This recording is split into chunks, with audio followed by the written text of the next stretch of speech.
नमस्कार, नई परख के राष्ट्रीय मुद्दा कार्यक्रम में आपका स्वागत है।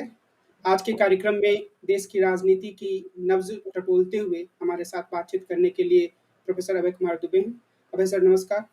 नमस्कार। आज के दैनिक भास्कर में आपका एक लेख छपा है जिसमें आपने यह कहा है कि जो विपक्षी दल हैं, वो हुँ, असल में अंक-गणित के बजाय एक तरह की केमिस्ट्री या रसायन की तलाश में हैं और उसी की हुँ, उन्हें खोज भी शायद करनी है। जी। तो इसका अर्थ क्या है? और और क्या आपको लगता है कि विपक्षी दल इस दिशा में आगे बढ़ पा रहे हैं या उनके सामने पहाड़ जैसी चुनौतियाँ खड़ी हैं इस केमिस्ट्री को हासिल करने में? देखिए, मैंने अपने लेख में जो बात कही है वो ये है कि वो मैंने उदाहरण दिया है 2019 में उत्तर प्रदेश का।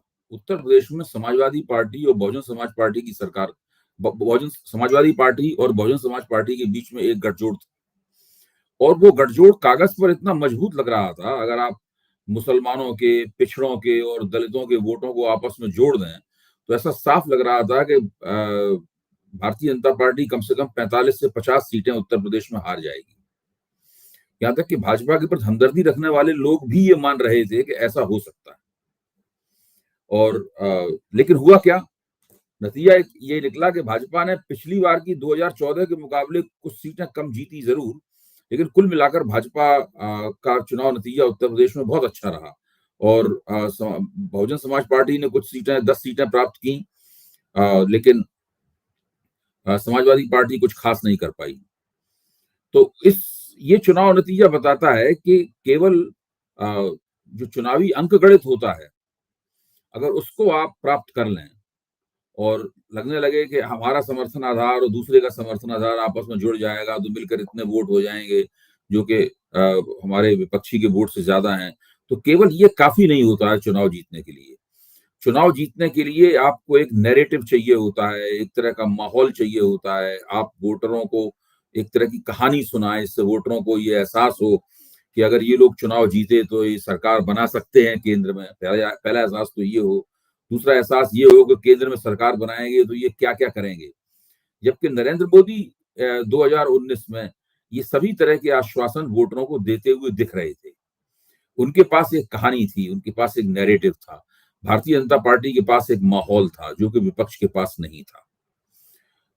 तो मुझे लगता है कि ये जो प्री पोल अलायंस हुआ है, चुनाव के पहले का जो गठजोड़ हुआ है, ये अंकगणित की तलाश में तो है ही। जहां-जहां जरूरत होगी वहां अंकगणित वो लोग निकालेंगे, लेकिन साथ में ये एक नैरेटिव की तलाश भी कर रहा है। ये जीत के रसायन की तलाश कर रहा है। मैं इस तरह देखना चाहता हूँ। और मैंने उसमें ये भी दिखाया है कि देश के ज्यादा बड़े हिस्से में दरअसल देखा जाए तो भाजपा के उम्मीदवारों के खिलाफ एक उम्मीदवार खड़ा करने की कोई कवायद करने की जरूरत भी नहीं है।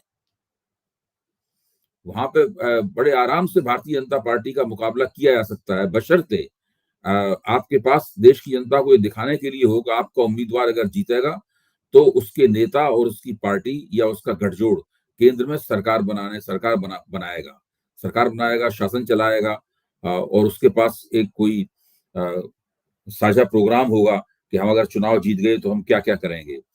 तो जो इंडिया नाम का गठजोड़ बना है, उसका मुख्य मुझे लगता है कि मकसद उसी नैरेटिव की तलाश है। और जब कोई चुनाव से पहले कोई गठजोड़ होता है तो उसके पास इस तरह का मौका भी होता है। वो केवल अंगणित की नहीं, वो एक जीत के रसायन की भी तलाश करता है। जी। जी। और ये आप एक जगह आपने यह भी कहा कि कांग्रेस को 3 राज्यों में जो विधानसभा चुनाव होने वाले हैं और शायद चौथे राज्य में भी किसी प्रकार के गठबंधन की ज़रूरत नहीं है। तो क्या ये जो गठबंधन बन रहा है वो सिर्फ़ लोकसभा में फ़ायदेमंद होगा या राज्य विधानसभा के चुनाव में भी एक माहौल बनेगा, जो नज़दीक के लोक विधानसभा चुनाव हैं? नहीं, इस राज्य विधानसभा के चुनाव पर भी इसका असर पड़ सकता है। राज्य विधानसभा के चुनाव में कांग्रेस को ये गठबंधन मजबूती प्रदान करेगा। इस तरह की भावना बनेगी कि ये पार्टी केवल राज्यों में ही चुनाव नहीं लड़ रही है, बल्कि केंद्र के लिए भी इसकी दावेदारी होगी। ये सही बात है। तो इसका असर वहां भी पड़ेगा। और एक चीज़ और है कि जैसे ऐसा हो सकता है और काफ़ी हद तक संभव है कि केरल में तो गठबंधन नहीं होगा सीपीएम और कांग्रेस के बीच में। हो सकता है दिल्ली और पंजाब में भी बहुत मजबूत गठबंधन ना हो पाए, कम से कम पंजाब में। तो ये जो चीज़ें हैं, ये जो कारक हैं, जो जिस केमिस्ट्री के तलाश में विपक्षी दल है, उसमें एक बाधा बन जाएँगे? नहीं, ऐसा नहीं होगा। मेरा मानना ये है कि इस कांग्रेस ने जब बंगलौर में ये गठबंधन बन रहा था, उससे पहले ही कांग्रेस ने ये स्पष्ट कर दिया था कि कोई राष्ट्रीय स्तर पर कोई ऐसी नीति या कोई ऐसा तालमेल घोषित नहीं किया जा सकता है, न किया जाएगा, जो ये बताता हो कि हम भाजपा के हर क्षेत्र में एक उम्मीदवार के खिलाफ एक उम्मीदवार खड़ा करेंगे। ऐसा होना मुमकिन नहीं है। यह केवल राज्यों के स्तर पे ही हो सकता है। तो हर जगह राज्यों के स्तर पर इस तरह के फार्मूले तलाशे जाएंगे कि भाजपा के सभी उम्मीदवारों के खिलाफ विपक्ष का एक-एक संयुक्त उम्मीदवार खड़ा हो। जहां पर ऐसा नहीं हो पाएगा, वहां ऐसा नहीं हो पाएगा। ऐसा करने की जरूरत भी बहुत कम इलाकों में है। ऐसा करने की जरूरत उत्तर प्रदेश में है, जहां 80 सीटें हैं, सबसे बड़ा राज्य है संसद की सीटों के लिहाज से। ऐसा करने की जो जरूरत है वो पंजाब में है, ऐसा करने की जरूरत दिल्ली में है, और भी कुछ राज्यों में है, लेकिन बहुत बड़ा इलाका ऐसा है जहां पे ऐसा करने की कोई जरूरत नहीं है। एक बयान दिया कल प्रधानमंत्री ने और काफ़ी वो विश्वास से भरे हुए नज़र आए। उन्होंने बार-बार ये कहा कि जब मैं तीसरी बार प्रधानमंत्री बनूँगा या मेरा तीसरा कार्यकाल आएगा तो भारत विश्व शक्ति बन जाएगा, आर्थिक महाशक्ति बन जाएगा। तो क्या प्रधानमंत्री का ये जो आत्मविश्वास है, शायद ये उनकी पूँजी भी है, तो क्या आपको ये लगता है कि वो अपनी मजबूत स्थिति के बारे में पूरी तरह आश्वस्त हैं? देखिए, उनको तो आत्मविश्वास लगातार दिखाते रहना पड़ेगा। हालाँकि जिस तरह जो उनकी भाषा है और जिस तरीके से उन्होंने अभी से चुनाव प्रचार शुरू कर दिया है, राजस्थान में जो भाषण दिए हैं, उनको आपने देखा होगा टीवी के ऊपर, और भाजपा के संसदीय दल के सामने जो बोले हैं, वो भी उनके सामने स्पष्ट है। तो जो इंडिया नामक गठजोड़ बनने से वो थोड़े-से विचलित हैं। मैं ये नहीं कहूँगा कि वो डरे हुए हैं। मैं ये भी नहीं कहूँगा कि वो घबराए हुए हैं। मैं ये भी नहीं कहूँगा कि वो अपनी जीत के प्रति शंकित हो गए हैं। लेकिन थोड़े-से विचलित हैं। एक तो उन्हें उम्मीद नहीं थी कि इस तरह का गठजोड़ बन पाएगा। दूसरी बात ये है कि ऐसा गठजोड़ 2014 में नहीं था। ऐसा गठजोड़ 2019 में भी नहीं था। इस बार 2024 में जब वो चुनाव लड़ने जाएँगे, तो वो एक नए किस्म के शत्रु से, एक नए किस्म के प्रतिद्वंदी से लोहा ले रहे होंगे, जिससे उन्होंने कभी भी लोहा नहीं लिया है। इस तरह का गठजोड़ गुजरात में भी कभी उनके खिलाफ नहीं बना। तो ये थोड़ी-सी मुश्किल इस बार होगी भाजपा। हो सकता है भाजपा फिर से चुनाव जीत जाए।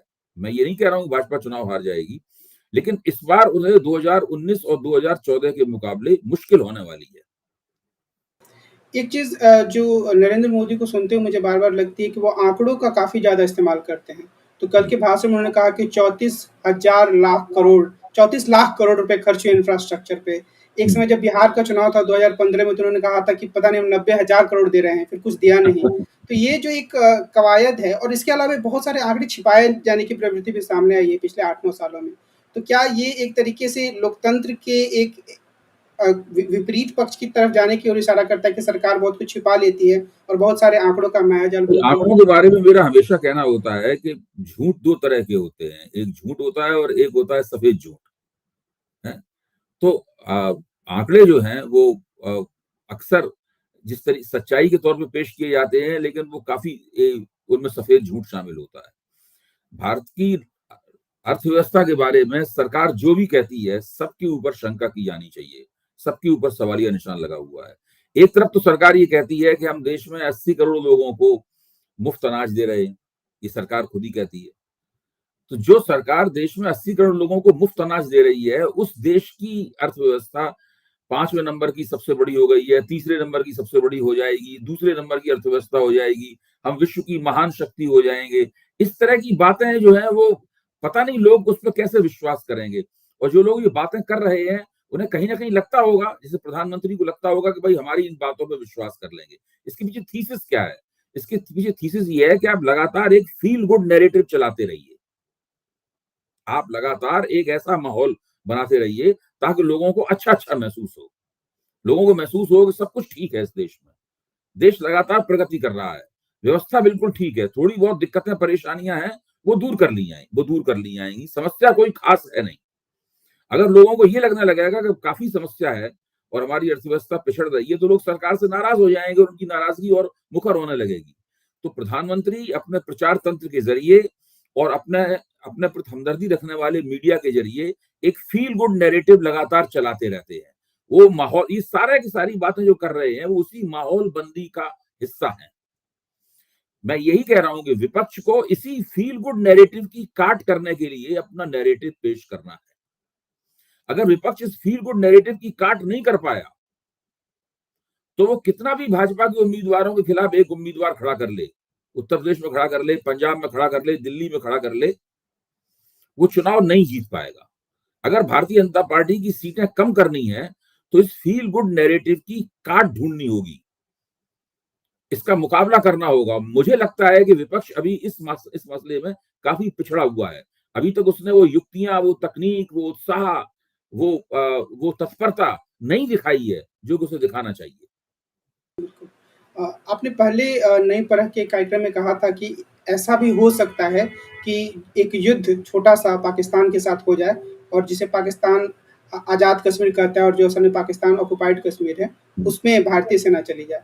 तो कारगिल का जो विजय दिवस था, उसके अवसर पर राजनाथ सिंह ने यही कहा कि हम ऐसा नहीं है कि हम कश्मीर के उस पार नहीं जा सकते, हम जा भी सकते हैं और हो सकता है हम जाएँ भी। इस तरह का एक उन्होंने माहौल बनाया कि हम ऐसा कर सकते हैं। तो क्या आपको लगता है कि एक तुरुप का पत्ता है नरेंद्र मोदी के पास जिसका वो इस्तेमाल कर सकते हैं? देखिए, कुछ भी हो सकता है।